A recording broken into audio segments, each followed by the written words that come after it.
Folks, it's 5:05 a.m. It's June 11th. That's day 70. It's 41.5 degrees. And I'm waking up at 11,250 feet above the oceans. All right, good morning again, folks.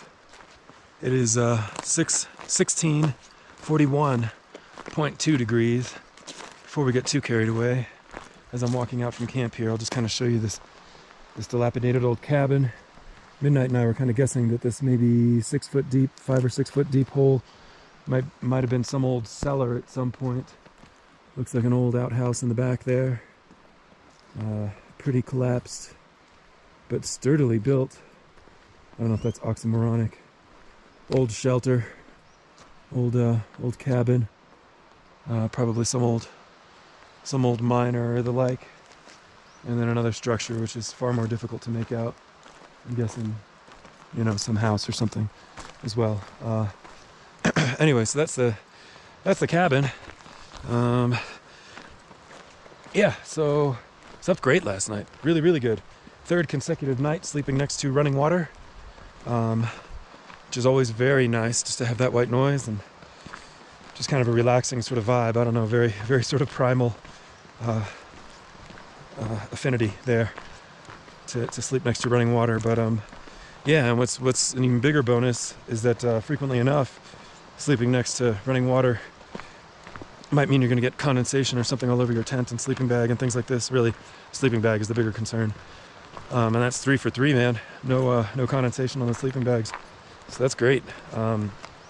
Really, really good night.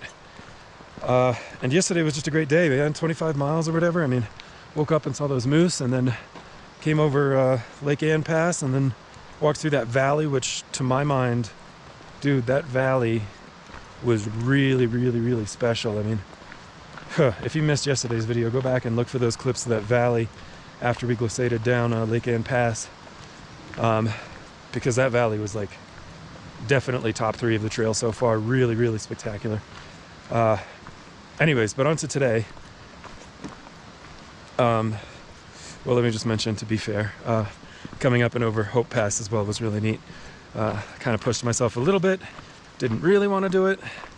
Midnight's pretty persuasive, and I'm always one to, I shouldn't say always, but frequently enough, I'd like to think I'm one, as I've mentioned in other videos. Just go that extra 3 miles, man. If you think you got it in you, just do it. 3 or 4 or 5 miles, whatever it was. Anyway, so proud of myself for that too. Today's going to be a really mixed up day. So I woke up 1.6 miles from a junction to a different trail that I'm going to be taking. Basically, so we're coming right up on Twin Lakes. Let me back up. We're coming right up on Twin Lakes, and basically Twin Lakes is, I don't really know exactly. I've heard there's not much infrastructure there. It's not super developed at all, but kind of like a place for local folks to launch boats and hang out by the lake and have a little bologna sandwich picnic or whatever else. Which sounds pretty good. But the trail basically goes due north, and the lakes are on the east of the trail, just immediately on the east of the trail. But it doesn't go due north. What it actually does is it takes a big old bite all the way around the east side of the lake. So I'm walking north towards the lakes right now, or trail north towards the lakes. And if I were to stay on the most official version of the Continental Divide Trail, I would bear east and come around the south side of those lakes, wrap around the east side of those lakes, and then cross back in a westerly direction across the north side of the lakes in order to pick up what would otherwise have been a straight line around the west side of the lakes. I don't know if that made sense. Anyways, what I think we're going to do instead is there's an alternate, sort of just a different trail, 1.6 miles from where I woke up. It'll take us sort of west. I think it's called the Willis Gulch, to the Willis Gulch trailhead, which is over by Lake Creek. We'll have to cross Lake Creek, which is one of the tributaries that feeds the lake, obviously, Twin Lakes. Somewhere over there, we'll be meeting up with Cowgirl, Midnight's partner Cowgirl, and Midnight's dog Xena, and the van. And that's where it starts to get a little complicated. So I know Cowgirl's gonna do like a 20-mile run. A 20-mile run. And what it looks like is probably gonna happen is Midnight and I'll hang out with Xena at the van and wait for Cowgirl to finish her run, and then perhaps Midnight and I'll slack pack whatever, 7 or 8 or 9 miles or whatever beyond Twin Lakes to the Mount Elbert trailhead, where hopefully Cowgirl can pick us up. Yeah, you know, it's a little complicated, but hopefully that all makes sense, and hopefully that'll all happen, because I think it sounds like a pretty good plan. But anyways, should be less than a mile and a half now from this cutoff, and I will check in with you guys just a little bit later on. Morning.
Guys, it is 8:57 a.m. and 71 degrees even, and I am heading southbound on the Continental Divide Trail, in keeping with kind of the strange plan of a strange day. I think the deal is Cowgirl parked the van about a mile from that junction there with the Twin Lakes Trail. So yeah, we've taken a pretty circuitous path. If you're curious to get the details, you can check out the Gaia track, my GPS track for the hike for the day. Yeah, anyway, so that's kind of where we're at. We're about 6.7 miles into the day. I'm really not sure how far we're going to go today. But again, the van is a mile away, so we'll get there and then kind of work from there. Please excuse if there are any interruptions for any northbounders. It wouldn't surprise me if I wind up running into someone on this little stretch. Anyways, turned on because, as you no doubt know, today's day 70. 70 is just about the easiest number to recognize as a multiple of 7, which makes it time again for yet another installment of the weekly health update. So a lot of this stuff is nice. Kind of already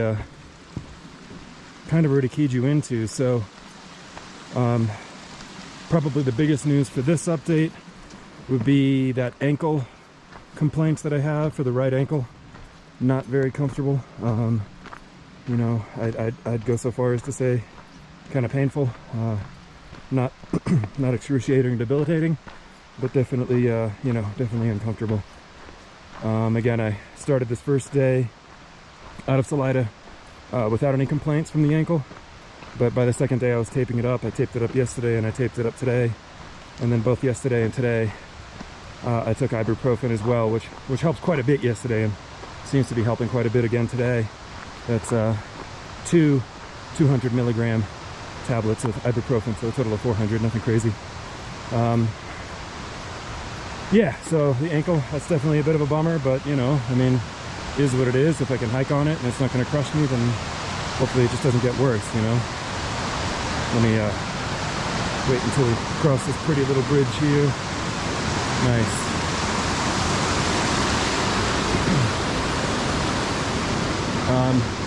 So another couple interesting bits of health-related news this week. Of course, I've been, as I mentioned in an earlier video a couple days ago or something, been sleeping with just cheap dollar nylon gloves over my hands.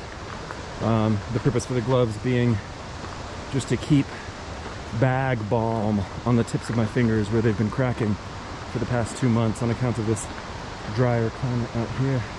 Howdy, howdy. How's it going? Pretty great. How you doing? All right. On account of this, excuse me, drier climate out here, I didn't recognize that guy. So the idea is I can put on the bag balm on my fingertips every night, put on the gloves, and kind of hope for the best. No huge complaints with that so far. I think it's a little too early to tell whether that's working or whether it's just warmer weather or whether they just haven't been acting up, but they haven't been acting up on this jump so far, those little cuts or splits or cracks in my fingers. So thank you to the person who recommended the bag balm.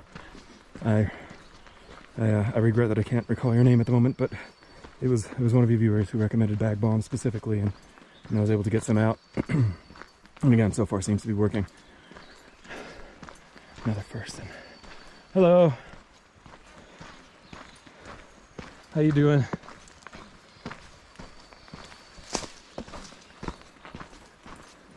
I think I did know that person. I think that was oh, I forget her name. Emma, I think. I don't know, whatever. Anyways, so thank you to whoever recommended the bag balm. Seems to be working great. Alright, so just about I think maybe just about the final health thing I'll comment on is a couple weeks ago or whatever, I talked about having a cough that I thought I had developed down at the San Juan Motel in Pagosa Springs, Colorado. That sort of whatever esophageal discomfort has persisted, unfortunately. So if you can't tell, obviously still clearing my throat, swallowing quite a bit, coughing, and still particularly as I lay down or stand up, any of those sort of transition points is when it's most aggravated, it seems. So not ideal for sure, but I mean, mercifully it hasn't gotten worse, and I can deal with it as it is, you know. So I'm almost starting to wonder whether I'm almost back to the blaming nature for this affliction. It's totally possible that I maybe contracted some kind of bug from someone at the San Juan Motel, but that was a little while ago now. Generally, I'd like to think I can clear a sickness, you know, in a week and a half or whatever it's been. What I'm kind of wondering is if it isn't just lungs or something, you know, experiencing a different workload on account of the elevation or whatever. Again, I'm reluctant to even bring that up because I don't feel like, for the most part, I'm really having many symptoms of elevation, mercifully. But it seems plausible, perhaps, that the lungs are just working harder than they're used to, and maybe that's kind of just aggravating them a little bit or something. Anyway, so yeah, that cough or sore throat or whatever, not really sore throat, cough, or just sort of, I don't know what, extra production in the throat, extra production maybe even in the lungs just a little bit, but not terrible. That's persisting. Anyways, yeah, so that's the fingers, that's the ankle, that's the lungs. Rest of the body still doing great. That's, again, eyes, guts, feet, all that. No new blisters, no new toenail complaints, anything like that. That's pretty good. Knees, hips, all that, great. So, onto gear with respect to the health update. I think I'm pretty confident at this point to talk just briefly about the solar panel that I've been carrying. I know a couple of you were asking about this. I think it's going good. I think the solar panel's going good. I think it's working out. I wanted to give it a lot of time before kind of staking an opinion, but I'm excited about it. It seems to be working really, really well. So it's not going to replace a battery bank for sure. And there's a couple reasons for that, but it definitely has me feeling pretty comfortable with ditching the 10,000 milliamp battery that I had been carrying. So instead I'll just carry the 20,000 milliamp battery plus the solar panel, and that should be pretty good. So the reason why it's not going to replace the battery is kind of twofold. One, I generally charge my phone at night, so it would be good to have a battery when there's no sun. And two, perhaps even more importantly, is that these solar panels, particularly this sort of cheap solar panel that I have, it charges very irregularly. It doesn't have... I'm not an electrician. I'm not going to be able to speak about this intelligently, but basically it charges irregularly at sort of fluctuating intensities, and that sort of variation in charge can be incredibly damaging to electronic components. So while certainly I do not want my battery bank to die or get zapped or killed or anything else, fundamentally the battery bank is like $60. My phone's like whatever, 700 or something, I don't know.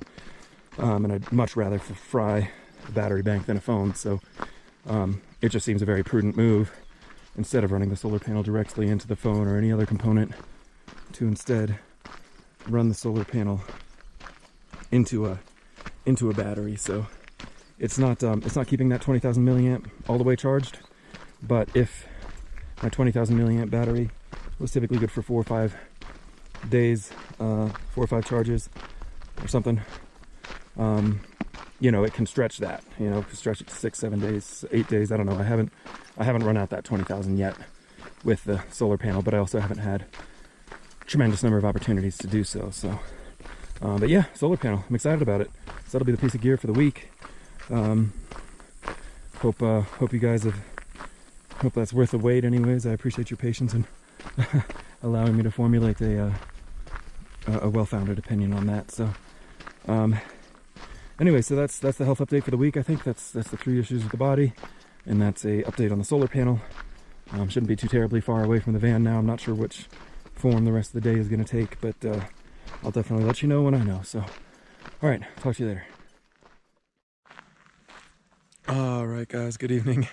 It's 8:22, and no, there's not like some mistake happening. I just kind of decided to hang out here. So let's see how to catch you up. So Midnight and I, we're gonna come over and hike to this place.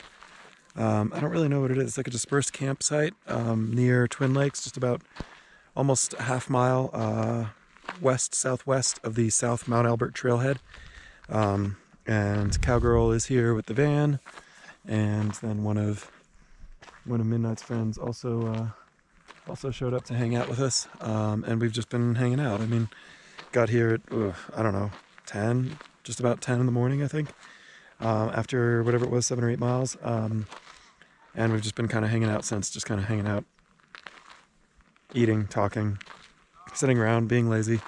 We did decide that what we're going to do is, I think from this point to Leadville is 34 miles or something like that. So the plan, well, the burgeoning plan had been for us to hike here and then hike like a slack pack 7 miles or something to get to, I guess, what's the North Mount Albert trailhead. But we were just having too much fun hanging around and being lazy.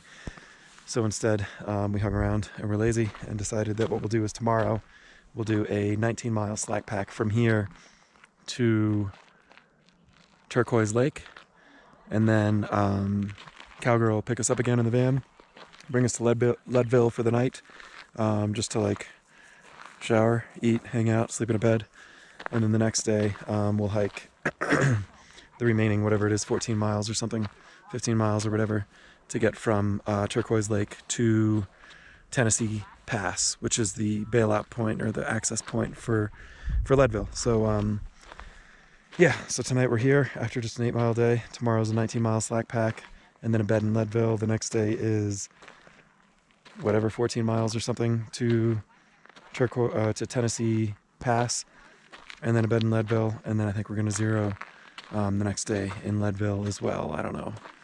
Something like that. The days are all getting confused, but something like that is what it'll be. So anyway, sorry, this will have been a super short video today. I can already feel that, but I mean, it was a super short hiking day, and sometimes you just gotta, you know, enjoy the people you're with. So that's what we did today, and I don't feel bad about it. So yeah, anyways, hope you enjoyed the video. I'll check in with you guys tomorrow for a slack pack, which should be really fun.